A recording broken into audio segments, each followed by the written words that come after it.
मंजू जी, आपके हिसाब से कौन बढ़िया रहेगा, अखिलेश यादव, योगी जी या राहुल गांधी? नहीं योगी जी। योगी जी अच्छे रहेंगे। अच्छा, क्यों अच्छे रहेंगे, क्या कुछ अरे अच्छा काम करत हैं, गुंडन के मारत हैं, पीटत हैं। हाँ, शासन बा, कब्जा बा, बहन बिटिया कब्जे में आई, तब उससे बढ़ के का बा? अखिलेश्वर के राज में हिरन मियां का राज। अच्छा, मगर आम आदमी के जो होते हैं, जैसे कि हम हैं, आप हैं, आम आदमी के तो मुद्दे ही अलग होते हैं ना। आम आदमी के लिए रोजगार चाहिए, बिजली चाहिए, पानी चाहिए, इन सब चीज़ों पर योगी जी ने काम किया है कि सिर्फ बुलडोजर और गुंडों पर ही काम किया है? नहीं सब पे काम किए हैं भाई, जो शासन कब्जा बा तहाँ लगौते हैं।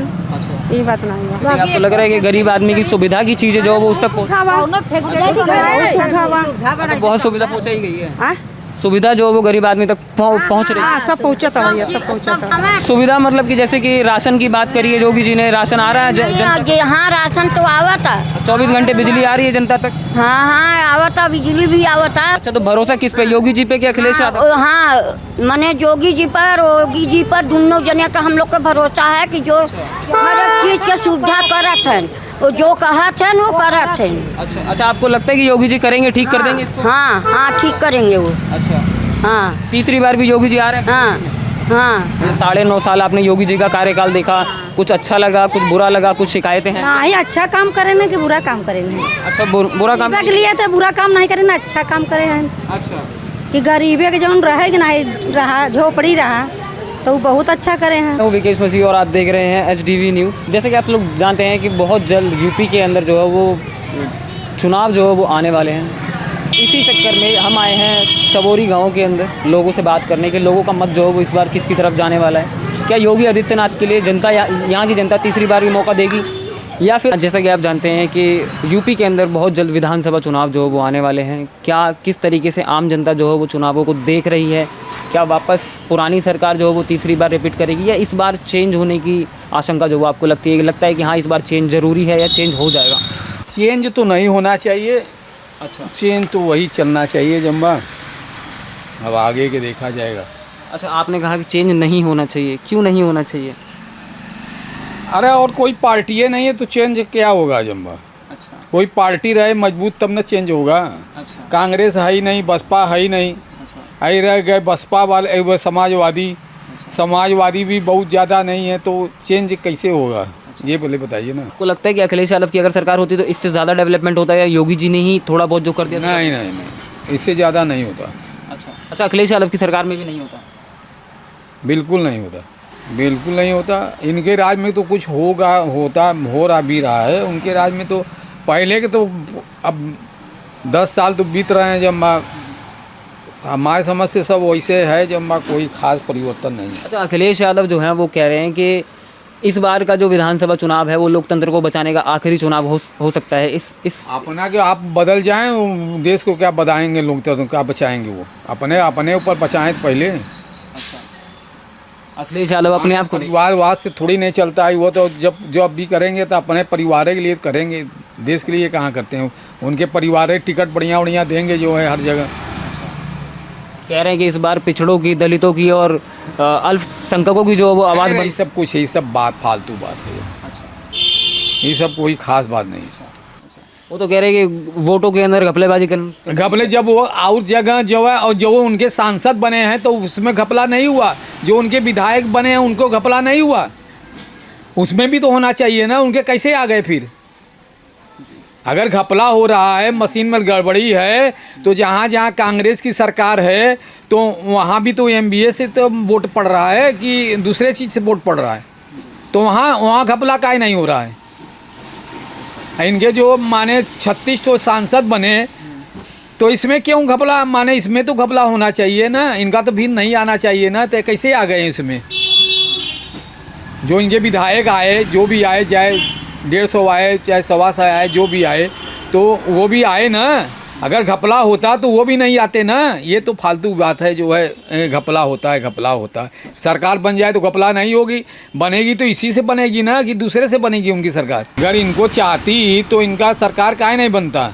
कह रहे जनता हमारे साथ है, बुलडोजर गलत है, MBA गलत है, कुछ भी गलत है, तो काहे नहीं इनको लोग चुनते हैं जम्बा? 2 साल से काहे मायूस हो रहे हैं? ये तो पहली बार तो उनके बाप की जो है जागीर थी जो है, उसी के हवा में ये बन गए। 2 बार काहे नहीं बने? 2 बार भी बनना चाहिए ना, कि नहीं बनना चाहिए? बनना चाहिए। तो कहाँ बने? योगी जी ने गुंडा राज खत्म किया और सब चीज़ें मंदिरें ने बनवाई, हिंदुओं को जो है एकजुट करके रखा और जो है हिंदू को आगे बढ़ाया। ये लोग तो खाली जातिवाद पर लड़ रहे हैं ना, ये लोग हिंदू पर लड़ रहे हैं। जो हिंदू पर लड़ेगा वही न सनातन धर्म का रक्षा करेगा कि दूसरा कोई करेगा? वही दूसरा करेगा, ये पहले बताइए ना। कहाँ कर रहे हैं जम्बा? ये लोग तो जातिवाद पर लड़ रहे हैं, सबको मिला के चल रहे हैं। बीजेपी सबको मिला के चल रही है, मगर माने ये तो नहीं कर रही ना कि मुस्लिम हमारी तरफ आएँ, हरिजन हमारी तरफ आएँ, यादव हमारी तरफ आएँ। वो तो ये नहीं कर रही ना, ब्राह्मण हमारी तरफ आएँ, ये सब तो वो नहीं कर रहे हैं ना। वो तो केवल एक हिंदू का नारा दिए हैं बस, और कोई नारा तो दिए नहीं। वो गलत काम तो किए नहीं हैं। अच्छा, तो राम मंदिर में चंदा चोरी को लेकर भी, अरे वो तो माने अब चोरी हुआ नहीं हुआ, क्या हुआ, कोई देखा थोड़ी नहीं है वहाँ पर जाके कि माने चंदा चोरी हुई है, क्या हुई क्या नहीं हुई है।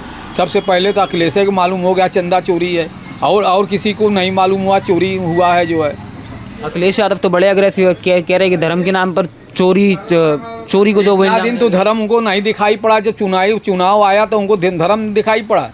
इतना दिन तो धर्म नहीं दिखाई पड़ा, वो आगे नहीं आए। कौन सा ये अपना पार्टी बनाए हैं? ये तो अपने बाप के बपौती पे चल रहे हैं ना। कोई अपना पार्टी बनाए हैं? यहाँ तो बीजेपी वाले ने सबको मिला के बनाई है ना, सब नेता से बनाए ना। कोई ऐसा नहीं है कि बीजेपी में किसी के माने पिताजी या किसी के उस पर जो है माने ये पार्टी बनाए हैं, ये बनाए हैं। ये कोई कह दे कि बीजेपी वालों ने अपने माने जातिवाद या जो है माने कोई पे या जो है अपने परिवार के ऊपर या उनकी परिवार की विरासत बीजेपी मिली है, ये कहीं मिला है? नहीं मिला है ना। वो सबको लेके चल रही है ना। ये तो नहीं कह रही ना कि मुस्लिम आ जाओ, हिंदू आ जाओ, या जो है हरिजन आ जाएं, बैकवर्ड आ जाएं, सब आ जाएं, कुंबी आ जाएं। ये सब तो वो कर नहीं रही है। वो तो सबको लेके चल रही है।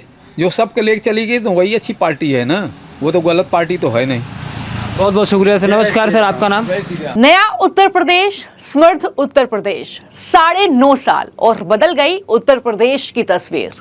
मुख्यमंत्री योगी आदित्यनाथ के नेतृत्व में सुशासन और विकास की एक ऐसी मिसाल जिसने हर नामुमकिन को मुमकिन कर दिखाया है। लंबी लाइनें बंद, दफ्तरों के चक्कर बिल्कुल खत्म। याद है वो दौर जब प्रॉपर्टी खरीदना, रजिस्ट्री कराना और स्टैंप ड्यूटी भरना एक अंतहीन सरदर्द था। आज वही काम घर बैठे बस कुछ क्लिक्स में हो रहा है। ऑनलाइन पोर्टल पर जाइए, शुल्क जमा कीजिए और तुरंत UIN के साथ अपना ई-स्टैंप पाइए। पेपरलेस ई-रजिस्ट्री के जरिए दस्तावेज ऑनलाइन अपलोड करें, डिजिटल हस्ताक्षर करें और मिनटों में रजिस्ट्री पूरी। प्रॉपर्टी की सही वैल्यू और फीस का सटीक अनुमान भी अब सीधे आपकी स्क्रीन पर। भू आधार 100% सुरक्षित संपत्ति, फर्जीवाड़े पर लगा ताला। उत्तर प्रदेश में आ गई है सबसे बड़ी डिजिटल क्रांति, भू आधार, यानी आपकी संपत्ति की एक अनूठी और सुरक्षित पहचान। हर प्रॉपर्टी को इस यूनिक आईडी से जोड़ा जा रहा है, जिससे एक क्लिक पर मालिकाना हक और पूरा इतिहास आपके सामने आ जाता है। सीएम योगी, उनकी सरकार अब इस धोखाधड़ी की कोई गुंजाइश नहीं छोड़ रही है और रजिस्ट्री होते ही कई जिलों में ऑटोमेटिक नामांतरण भी शुरू हो गया है। समय की बचत, परेशानी का अंत। आधी आबादी को पूरा सम्मान, महिलाएं बन रही हैं आत्मनिर्भर। योगी सरकार ने महिलाओं के सशक्तिकरण के लिए दी है खास सौगात। अब महिलाओं के नाम संपत्ति खरीदने पर स्टैंप ड्यूटी में 1% से 2% तक की विशेष छूट मिल रही है। आज यूपी की महिलाएं पूरे आत्मविश्वास के साथ आत्मनिर्भर होकर अपने घर की मालिक बन रही है। न चक्कर, न भ्रष्टाचार, न देरी, सिर्फ एक क्लिक और पूरा काम। यही है योगी सरकार का अडिग वादा, क्योंकि जहां सुशासन है, विकास वही है। योगी जी के नेतृत्व में उत्तर प्रदेश में ईज ऑफ लिविंग अब सिर्फ एक शब्द नहीं, 25 करोड़ जनता की हकीकत बन चुकी है। आपका नाम सर? गांधी सोनी। आप विधानसभा चुनाव के लिए कैसे देख रहे हैं इस बार के 2027 में जो आने वाले हैं? आने वाले बीजेपी है, और कौन आएगा। अच्छा, इतने कॉन्फिडेंस के साथ आपने कैसे रिप्लाई कर दिया कि बीजेपी ही आने वाली अरे है? यहाँ पर बीजेपी है सब, मिर्ज़ापुर में सब बीजेपी हैं। अच्छा, हाँ, जो पांच लोकसभा है मिर्ज़ापुर, पांचों है तो पांचों बीजेपी का है। बट अखिलेश यादव जो वो दावा कर रहे हैं कि मिर्जापुर उनके पुश्तैनी सीट है। नहीं, अखिलेश कुछ नहीं पुश्तैनी है। सीट होती तो वो जीतते ना। अखिलेश का पता नहीं चलेगा कहाँ चलेगा। बीजेपी के आने से पहले 3 बार 15 सालों के लिए यहाँ पर सपा का राज था। सपा का राज कुछ नहीं था यहाँ पे। माने वो था, माने जैसे कि आपसी में उनको वोट दिया गया था। ये उनको देख के वोट दिया, माने समाजवादी को देख के वोट नहीं दिया गया था। अपने पर्सनल नेता थे, उनको माने अपने बगल के थे, उनको देख के वोट दिया गया था। ये थोड़ी नहीं कि बीजेपी को देख के वोट दिया, अरे समाजवादी को देख के वोट दिया गया था, ये गलत बात है। हम लोग सब बीजेपी के हैं, कैंडिडेट अच्छा, आप बीजेपी के क्यों हैं? क्यों आप बीजेपी? हमारे बाप दादा बीजेपी में रहे तो हम लोग नहीं रहेंगे। अच्छा, बचपन सब चले आ रहे, हमारे जो बब्बा थे सब बीजेपी में थे। अखिलेश यादव और राहुल गांधी जो वो गठबंधन में आ रहे हैं, किसी को नहीं मानते हम लोग। नहीं, गठबंधन में आ रहे हैं तो मुश्किल नहीं लगता? उसका पता नहीं चलेगा कहाँ चला गया ये। अच्छा, पता भी नहीं चलेगा? नहीं, पता ही नहीं चलेगा। पतन हो जाएगा उनका। अच्छा, राहुल गांधी इस बार अखिलेश यादव की बराबरी की अरे दोनों लोग आ जाएंगे ना, कुछ नहीं कर पाएंगे, कई बार तो आ चुके हैं। अच्छा, अब कहो साहब, पूरी पार्टी माने मिल के, जितनी विपक्ष थी सब मिल के जो है लड़े, तो काहे नहीं गए थे। तो बंगाल में क्या किए, बंगाल में जाके माने एक हुए, सब कुछ हुए। तो ममता बनर्जी की अगर बढ़िया होती ये लोग तो काहे हार कैसे होती उनकी। नहीं, सब सही है, वो बात नहीं है। सबको लेके चल रहे हैं बीजेपी वाले, उसमें कोई दिक्कत नहीं है। विपक्ष जो वो इल्जाम लगा रहे हैं कि बीजेपी वाले जो वो दलित, पिछड़े और अल्पसंख्यकों पे जो वो ध्यान नहीं दे रहे हैं। नहीं, विपक्ष के पास कोई मुद्दा नहीं है, ना कोई बात है। अगर कौन अल्पसंख्यक मुसलमान, नहीं, किसको मान, गलत बात है। ये बीजेपी सबको लेके चल रही है। सबका फायदा है इसमें, सबके फायदा है। आवास मिला, राशन मिला, सब फ्री मिला, कोई भी मानी योजना मिला, मगर मिल रहा है ना, तो सभी लोग ले रहे हैं ना। ऐसी बात नहीं है कि केवल हिंदुए पा रहे हैं, हिंदू की पार्टी है तो हिंदुए पा रहे हैं, सब लोग उसमें पा रहे हैं ना, तो सबकी पार्टी हुई ना। वो तो ये नहीं देख रहा है ना कि आवास हम मुसलमान को नहीं देंगे, ये तो नहीं देख रहा है ना। वो माने 10 थे या 15 थे बच्चे हैं, सबको राशन मिल रहा है वहाँ पे, तो माने बीजेपी के राज में पा रहे हैं ना, कि और कहीं से पा रहे हैं। बहुमत से आएगी, बीजेपी ही आएगी। कितना सीट आएगी, पूर्ण बहुमत आएगी, उनकी सरकार बनेगी, ये हम जानते हैं बस।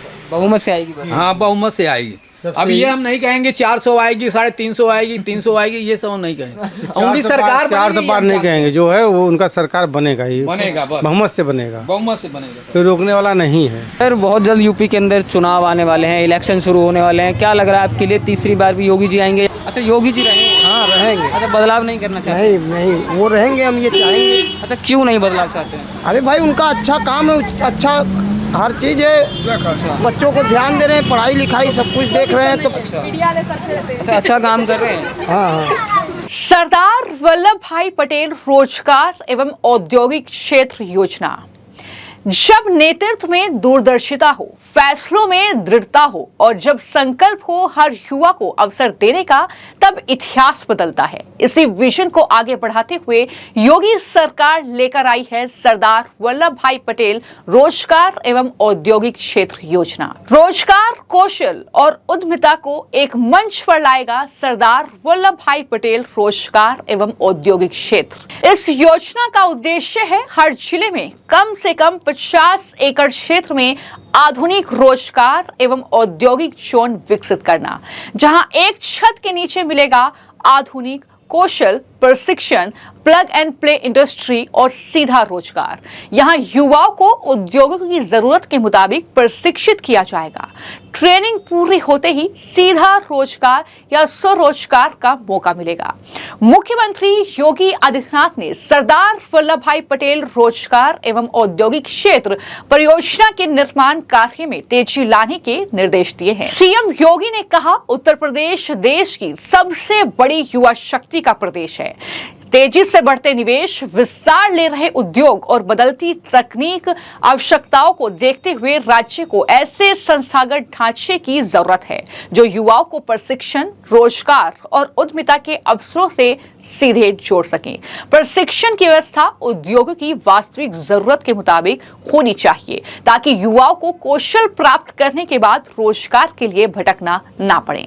उन्होंने निर्देश दिया कि परियोजना को केवल प्रशिक्षण केंद्र के रूप में नहीं बल्कि रोजगार, उद्योग और उद्यमिता के समेकित इकोसिस्टम के रूप में विकसित किया जाए। आने वाले सालों में विभिन्न क्षेत्रों में बड़ी संख्या में कुशल मानव संसाधन की जरूरत को देखते हुए सरदार वल्लभ भाई पटेल इंडस्ट्रियल एवं एम्प्लॉयमेंट जोन की अवधारणा तैयार की गई है। इसका उद्देश्य युवाओं को औद्योगिक की मांग के अनुरूप प्रशिक्षित करके उन्हें रोजगार और स्वरोजगार के बेहतर अवसर उपलब्ध कराना है। कुल 9 अलग अलग क्षेत्रीय जोनों में एक उत्कृष्टता केंद्र यानी हब और उससे जुड़े क्षेत्रीय कौशल विकास केंद्र यानी स्पॉक विकसित किए जाएंगे। हब स्तर पर उन्नत तकनीकी प्रशिक्षण, अनुसंधान, नवाचार, प्रशिक्षण, प्लेसमेंट और करियर सेवाओं का संचालन होगा, जबकि क्षेत्रीय आवश्यकताओं के अनुरूप प्रशिक्षण कार्यक्रम स्पॉक केंद्रों के माध्यम से संचालित किए जाएंगे। परियोजना के तहत कौशल विकास केंद्र, औद्योगिक भूखंड, प्लग एंड प्ले औद्योगिक सुविधाएं, साझा सुविधा केंद्र, रोजगार सहायता तंत्र, व्यावसायिक सेवाएं, विदेशी भाषा प्रशिक्षण, डिजिटल साक्षरता कार्यक्रम और उद्यमिता सहयोग सुविधाएं एक ही परिसर में विकसित की जाएगी। इससे युवाओं को प्रशिक्षण से लेकर रोजगार प्राप्त करने और स्वयं का उद्यम स्थापित करने तक की पूरी प्रक्रिया के लिए एकीकृत व्यवस्था उपलब्ध होगी।